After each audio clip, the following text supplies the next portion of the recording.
Bane ne omapa ensempa enafe ntiretiremu papa efa oman Ghana ho dia na chese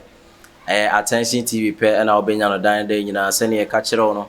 enti ubowura ye YouTube channel wono ma no abomoden a subscribe wa share na nipa ebre so atumenya ensempa etwa egu ewo man pumpuni Ghana mu na afi so no omotumi e de akire amanfo no so ho se ampa attention TV eye afidie kese a ebo adwuma ewo ba bibiara wo chere nsemu ekwa bruchira mono ni ba bibiara isan se internet aba no eno na ye fasting na ade edi mu pa chese ope bibia ope so nya ntentem dia na chese eye online na afi network ana se bibia efa eye ahomatentan na ekwa ba bibiara no media amje so Franco ku asante era so no ensem bebre na egu ewo man Ghana mu ye tena se ni age adwade a na ewo se ye chichim tiche bi mu etumi papa bi mu etumi tete bi srene abasa sene be a won so betumi enya bi ahwe na wonya bi etie na wotumi aka bi akere afoforo na ene ensem no de somo ba ko edimu ene se abam se enche na yete se ye nua na se ye maame nyina ye maame a odimu pa e wo Ghana won se ba ye gospel music a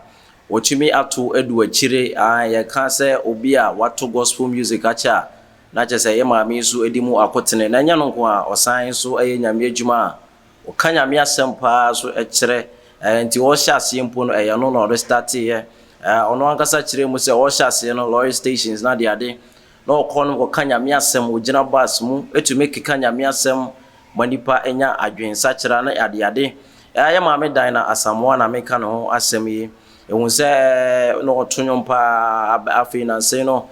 wonso okonanim wo enyum tuo mu ne ade enti no abam se nansen ya mu ko kasa etia ye papa mu enkranfo ahemfo a omudi mu akoda mpa a no wo kire se empo ye homo wo ya ye di ne dan dan nyina no emre ba betwa mu ne ade ema ye empanifo ani bre ne sese ade na wo se wo a wo ye obi a ye Kristo ni utumi kasa etia amamre ema no nam so ema sembebere piepiem de piom bi ne se yema me dan na samoa sign be ye video de beto abonten be pa che se na mo nim se ade a mekan ma nka ne ye menim se ensem bi wonum na mekan ya ache ya akwache wache na emomu se abofra ho yi se sebe producer oja ye ne nan egu ye opani sere so a ye ntwa nto nkyene na emomu ye be pa na ya san ato abrabo ne so enti no wodi chewpa kese pa dente chewpa emodu chewpa chese eye hotel pa koma ye papa mo ye enkranfo ahemfo na emomu omote sa chewpa no omose enya ade a ombeje atomu de biara da se sa chewpa no ombefa no maje atomu se he wagina ba bi waka sem na wasan ko gina bi apa chew de ye njin tumu de biara da enti ye papa no mo ka se enya de a ombeje sa chewpa no tumi san se homo wo ya omudi ne dan de yana se afibia yi no ade a eda wonom de dan fiti omna na ma bre so omo beto ye na omo se yesa amamre no de enya de ombe hie guda ombe koso adi sa ahomo wo yi a kire mama nipa nyina hu se ampa enkranfo so ewo aze a oye enti no ombe koso adi enti no se wagina ba bi akasa ensem basase ya fasa ye homo wo no de enya de a enkranfo mpanifo na sanfo se ombeji atomuda eno na so ema empo attention TV ade beto wanim se ye maame dan na samoa esan bu ni ketemu ebu nkompon esan ko ba bibiara ahemfu yiwo ede chewpa kese esan ko mawo ema omu ye hu se video ni mu na o pachew esrese enana be me se a chewpa na ho na masan abedu ya begusu a me pachew esan se ma hu se ensem bia me kan na na se amamre kwa na me kasa etia no wachorosem kura no amamre ewo ho amamre ewo ho no amamre ni amane nyina ewo ho no a kire se ewo se wonipa bia na se kuro bia ne so no ewo na amamre se ne esena efata enti no san join to a ye anananom ewo ye ba biara omo de chewpa kese pa ekoma anananom se we de chewpa na no guso a ode ema wo mo se ne esena efata enti ombomode anom fa ne mfom so wa nyina enche no san se ono ankasa omumba isan se wa hwa empanifo adi animu de sa ne be from se papa ene ye janom enti no se wa ye mfomso mpa omo hu ne mobo na afi omo fa enche no ba me se enro ai na mso agusu ne nam ententan kese so a sa ko hu se papa bi a your friend is evangelist Prince Adu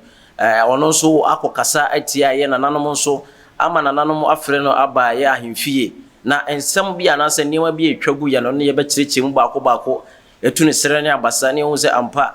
niwa bi wo na afi so wugyina bonten na se wo kasa na se wontumi anto wano nareka ebetumi de ensem ane oha bibiri ede abrɛ na ensem no akyire mu a Evangelist Prince Adu yi na wogyina wo hwa nungwa tachi mpotem ho no mo na afi wo preachi wa hwe se ne evangelism adwuma itia tese ye de ani dingen ne afi kasa ne afi akuduro ho adwuma ne ye na afi wo preachi wo kanyamia sem kanyamia dwen bonyamia dwen kire amanfo aguo nyina mpotem ho so munya adwen sakira ne ade na afi wo ntumi enfo mo ma Kristo ene ade na we na ye nua be ma na se evangelist ko bi na no a wo se wo pe abaifo campa na se ba bi abaifo gu pa dia ene wontumi nkonya tashi ene nwa eti an se ho ena je se abaifo nyina om headquarters egu enti wo pe abaifo ne maame ne nana kansoa ne mrewa ne nkwakora nyina dia ene ye tashi nwa areas se wontumi ntwa ho no munya enka so be kokuro bi so akogya anaso akohu baifo bi obabia so pese ye chichiri ye baifo ma ye ton baifo na afi yetumi hu baifo nyina tire dia ene nungwa hono mu area hono mu obenya bebere enti no oguso waka sansem ya eno bi ko bona na mama na se na ihe mo betie evangelist bi gina bonti no se hwe se opa baifo ene won a waben wo bayisemu dia ene chese nungwa na obenya na nanam se asema papa yi gina bonten kan de ya de a chese ensin ya sumu na entumi nso ensin ya sumu se bebia yete ene bebia nanam ade agyae mere bebere ni a yatena no made adwuma bebere ama yehu se ampa enioma aye koso abrabo mu enioma eboa ya namotu aye eboa na se ya brabo aye bo nyina akoso eba ne sen na obi gina bonten ka se obi a wotena ha no anase onga mugu nungwa ne tesi potem wa mu nyina ya baifo ne saade e be frɛ na banfi na afa etumi abone kapapapa no na ensem no mu kyerɛ mu se ade edi kan ya omo se ye evangelist ye ntua 100,000 Ghana cedi en kan tete 1 billion enti no kan de ho na start free say 1 billion de eno esika potinya da so a omo gye ade apata na nanom esan se ne kasa no akọ atia enye onye nananom nko a wakasa atia enipa ewon potem nyina esan se wo bi a otem potem wonnim ne su nim ne ban wonnim se de wote wonnim se de ne bobrete wonnim dwumako a wodi na wonnim eye dibie so owo ewo ne potem no na otumi gina ho no eto wonum tuo se se ye pa before dia ne ho ne wodi a ene the first year omojo 1 billion and it is 1 billion 100,000 Ghana cedi no we omo se enso a oda bi esan se nioma na okan ya no eno so ya de modu enti ye toa so dia wo se hwe omaje 1 billion na wi na afi nioma omo besan agini omo gi na ntwi a otua dua na ntwi mu ka mu ya na ntwi kese hoteli ya na ntwi ngeto a na ntwi apabenefo na ntwi a chese wo se wo gina wa wo bosipi eta ejese na ntwi a chese wo ye wo benfo chese papa yi beto kura evangelist yi beto na ntwi dia yeso ko sirim esan se wona na ntwi pawo ope eye na ntwipa dia ne chese sirimu ana obekọ enti na chese wo se wo ko sirimu na afi ko pe na ntwi ne nyese ba ko pe wo mo pe ba ko enson ai na ntwi 7 e chese nya sumotin chese na ntwi 7 na ye ahemfo ije afri eye Evangelist Prince eye adu ho na omo kirense mo se ensi ho nko a omo sanje eye apapon me omo sanje no so enson asan dia peso omo yeso a omo ji wo dwan enso enson asan dia pe enioma omo gine so no omo toa so omo se wadu wasa no wie ye nkase fasi ya asan se wo se ye ade a eda ho na nipa nyina wo se se wo kasa na wotumi atoa no nareka omo se nkokọ fita ye mpe brown ye mpe black ye mpe color bia se fita fufuo mo ma na kokọ fufuo eye 25 aduenu na se 25 aduenu num aduenu num 25 eje so omo de eye nkokọ 25 every year evangelist omo ye omo so mo wie bantu mafufu obesan to 7 afi ntuma tuntum obeto 7 ntuma kokọ obesan to 7 na chese enioma omo je no ye to aso a just say idea just say emudo papa idea emudo afi so snap no so almost box nko 7 snap no snap ya de kwa ware ya obi kwa ware oje baako a na afi wa pen ma kakra kan no de akwa ware no omo de omo nje baako omo je baako 7 nyese baako boxes baako 7 iti omutu ofa na wo de bubom a wankasa woni tua wankasa tenafie etwitwa calculation gum na hu se de eko afi omo wie so omo se Castle Bridge no Castle Bridge almost sanji and also 7 boxes e dey free papa yo na kire se ampa next time o kasa na afi wotumi ato wano na reka afi o mse nto papa e friends Holland almost sanji 7 pieces na kire se papa yo nema etopa just wo kikambo ma just ebeko nema abeko ani papa afi so omoje nkosua so 7 crate fita kosua 7 crate pa fita kosua 7 crate just ba ko bia mu 30 times 7 210 pieces into ya jikosua 210 yem pekala bia se fufuo almost to aso a almost anje we almost baji kosua fufuro ye kokko ni bi no anase de hwan se brown no so almost anje no so 7 crate e de apeso omyeso a na fe so 100,000 no mo de aboso amane se panyai isan se wokasa etia ye amanfo a omo aye mpotem hanomo na afi ni omo nyina ayabasa ase ne wutumi describe e bi maame ene bi nana na afi bi mma no se omo ya baifo no etwa se wutumi tua sa ne omo nyina enti we ni ensem a aye afoforo afiri aye ena nanom wode abetu dwa se sa ensem ya ekọ no etwa se obi afira no se evangelist e friend se aye prince aduno obomoden de sa ne omo nyina eba na so de sa ne omo nyina ba de na ne ho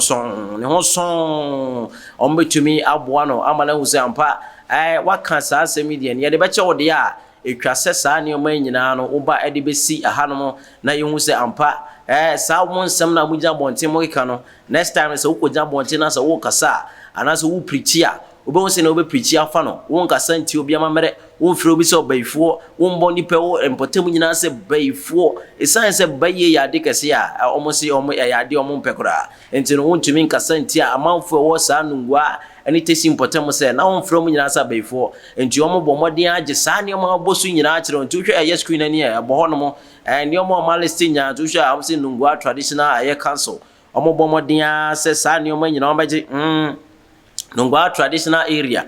nungwa traditional area enti no enche se omo de nkrata to so edie abodian to so amma ne title fefefe se ne be ya ha uhu anje se enye enipa no nom de kan egunkrata so se ne be ya daachi bi so hwe a wotumi hu se he adanse die da ho no ma etwa se enipa mehwe se me kasa ma hu se ne me kasa na fa ma hu se ne betumi abo me nsem afa ma hu se ne betumi abo ne ma tofa fa na ma hu se ne betumi akasa afa nipa ho enti we ye asochen a o se wo de ma no se on baje chel paul se de no de be ba on fa sa ne ma nyina amade a ene je se ne kasa o ka nyina na be emoguo enya de a je so mbetumi age sa ne cheopa na to bie mo enti we ene ensem a efiri eye enkran pumpuni hanom eba aba begu on fidie so na e kai mo se attention tv na oguso a wo hwe no o subscribe you na o tumi a share na afi ni pa nyina so o tumi nya bi ahwe esan kai mo se bia o pese o bo eye edwadie bia ho nsem a na se o pese o ton ni o ma bia wo fie mo o marketing be biara wo no pese ye bon de wuruma ye nso yo no ya ye krado se be ne sama pepe se ne se na fata nduhwe screen ase a numbers bi go no betumi afre bi biara na afi utumi ne market department so di nkomo na afi nso enema se ne pese ye hye no na afi hye bia da ho no omo so etumi no ho di nkomo se ne se na efata dan de ina mkoso enhwe attention tv sign say we always inspire you more midin ede frank kwaku asante meda se woje ebre ehwe me